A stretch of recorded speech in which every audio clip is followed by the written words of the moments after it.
Bonjour à tous, bienvenue pour cette nouvelle vidéo. Donc cette vidéo sera consacrée à la cérémonie de remise du Ballon d'Or qui arrive très bientôt là. Il me semble que ça sera le 2 décembre, donc ça arrive quand même assez vite.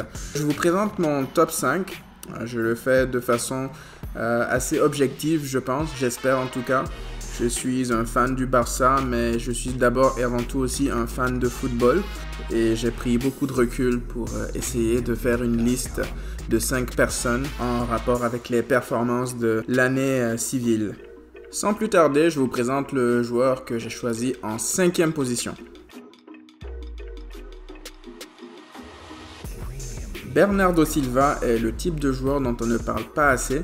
Aujourd'hui, c'est simple. Lorsqu'on parle du Portugal, on a tendance à tout de suite penser à Cristiano Ronaldo, et à raison d'ailleurs. Je vous rappelle que c'est, je pense, le meilleur buteur de l'histoire de la sélection portugaise maintenant, et il n'arrête pas encore d'enchaîner les buts. Mais Bernardo Silva, pour moi, est la pièce angulaire de l'équipe du Portugal. Si vous regardez les matchs, vous remarquez à quel point c'est le leader technique de ce groupe. C'est un joueur extrêmement intelligent qui apporte pas mal de choses, de variété dans tout ce qu'il fait. Si vous regardez les matchs de Manchester City, c'est pareil. Pep Guardiola se fie beaucoup à lui pour sa qualité technique, sa qualité d'orientation, sa qualité de percussion, de dribble. Et c'est un joueur essentiel. Sa saison a été monstrueuse. Et je pense qu'il n'a pas assez de reconnaissance par rapport à ce qu'il a accompli. C'est pour ça que moi, je préfère le mettre dans mon top 5 par rapport à tout ce qu'il a apporté la saison dernière et celle en cours.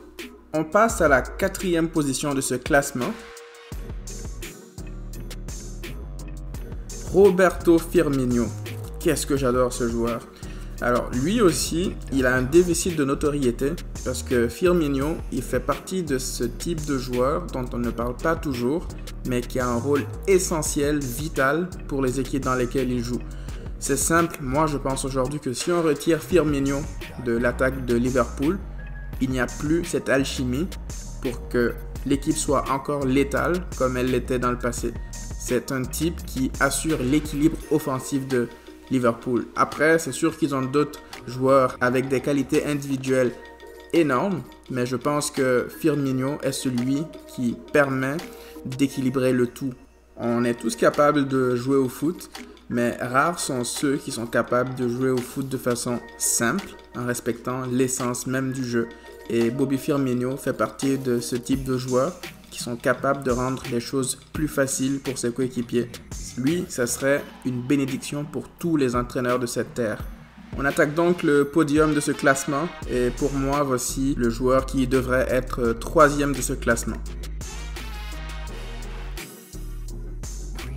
Tout d'abord, pour moi, l'absence de Sadio Mané dans la liste des 11 joueurs nominés pour la FIFA, à la cérémonie qui s'est déroulée récemment, c'était un scandale. C'était une grosse blague cette cérémonie parce que retrouver déjà autant de joueurs du Real Madrid avec la saison qui vient de se terminer et voir l'absence de Sadio Mané et de Mohamed Salah entre autres, c'était d'un ridicule sans nom. Parce que tout suiveur du foot a vu la saison dernière à quel point Sadio Mané a été important dans la conquête de la Ligue des Champions par Liverpool.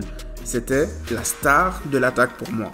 Au-delà même de Mohamed Salah, qui a été aussi très bon, je le rappelle. Mais Sadio Mané, pour moi, il a été exceptionnel tout au long de la compétition. C'est difficile pour moi de le placer plus haut parce que je pense qu'il n'a pas forcément réussi sa CAN.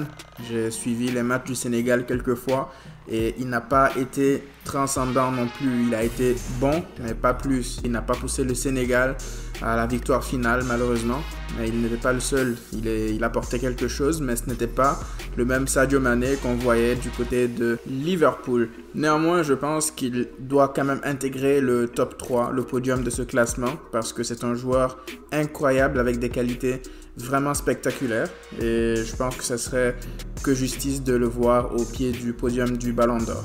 On passe à mon verdict final, donc le 2e et le 1er pour le Ballon d'Or 2019. Avant d'aller plus loin, je vous laisse écouter ceci. I think Messi is the best player in the world. I think he deserves it as long as he plays. I think he's still the best player in the world. Doesn't matter if he's not in the Champions League final, yes or no. Vous l'aurez compris, selon mon point de vue, Virgil van Dijk devrait finir deuxième. Lionel Messi devrait donc être sacré Ballon d'Or une fois de plus dans sa carrière. Vous remarquerez au passage toute la classe de Virgil van Dijk et de Sadio Mané qui, malgré le fait qu'ils soient en compétition, en course pour ce trophée, n'ont pas hésité une seule seconde à déclarer que Messi, selon toute logique, devrait gagner le Ballon d'Or. Imaginez que vous soyez en compétition avec une personne et que cette même personne vienne annoncer devant le jury, devant le monde entier, que vous êtes plus fort en réalité qu'elle et que vous avez été plus fort qu'elle et que vous méritez de lui passer devant en toute objectivité. A priori, il ne devrait même pas y avoir de débat après ça. Mais j'ai l'impression qu'on ne réalise pas à quel point Messi a banalisé l'exceptionnel. Aujourd'hui, moi, je trouve ça quand même assez honteux qu'on en arrive à débattre de qui devrait être le Ballon d'Or de la saison écoulée. Messi hits one. Oh, what a goal! That is sensational. Absolutely outstanding.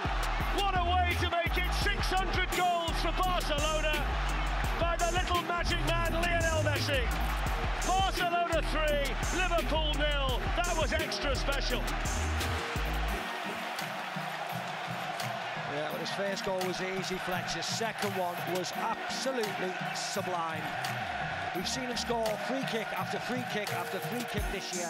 How it's gone in from... Si aujourd'hui un autre joueur tout autre que Messi avait réalisé la saison qu'il vient de réaliser, je pense qu'il n'y a plus de débat, il n'y a pas de débat, il n'y a pas l'ombre d'un doute de qui devrait l'être. Mais cet alien nous a tellement habitués à sortir des saisons exceptionnelles, des saisons hors de l'ordinaire, que maintenant, lorsqu'on le voit faire une saison pareille, avec des chiffres pareils, avec des statistiques pareilles, avec une qualité dans le jeu constante, on en arrive à le banaliser et ça, c'est vraiment dommage.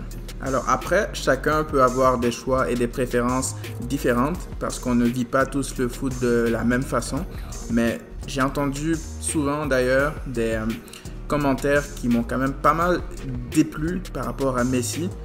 On dit si Messi n'a pas réussi à qualifier le Barça en finale de la Ligue des Champions et gagner cette compétition, il ne devrait pas être Ballon d'Or.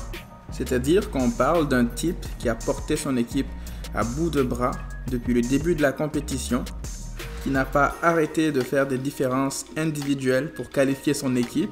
C'est complètement ridicule. Moi, je pense que lorsque Messi aura arrêté sa carrière, on se rendra compte à quel point il était fort. Parce que là, maintenant, aujourd'hui, on le voit toutes les semaines à faire les mêmes choses, à banaliser l'exceptionnel. Et je pense que lorsqu'il va s'arrêter pour de bon, il sera reconnu à sa juste valeur.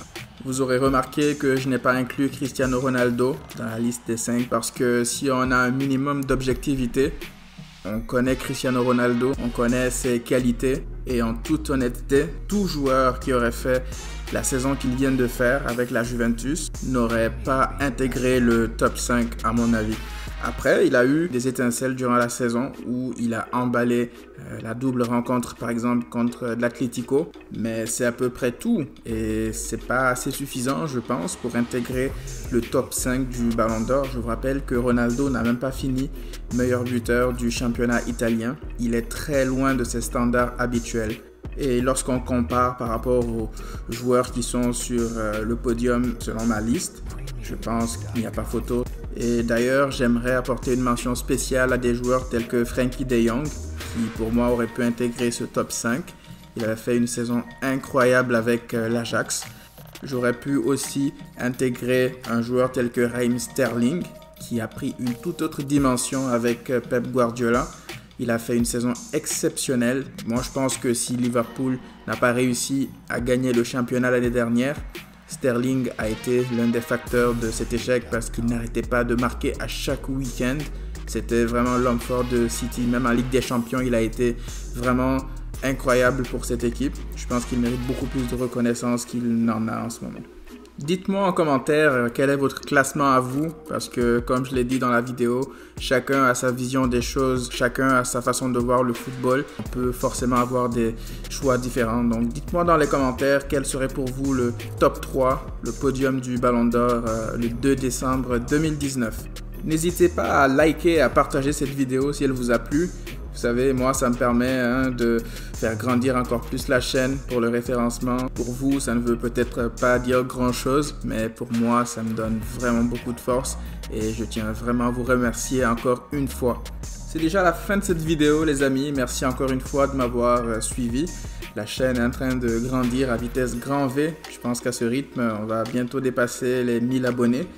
Et c'est grâce à vous, c'est grâce à votre soutien, ça me donne beaucoup de force à m'améliorer, à changer des choses pour pouvoir avoir un contenu plus intéressant. Donc la Liga retourne bientôt. Bientôt, c'est vite dit parce que c'est dans une semaine encore. Mais d'ici là, il y aura encore quelques vidéos pour vous faire patienter. Sur ce, merci encore et à la prochaine.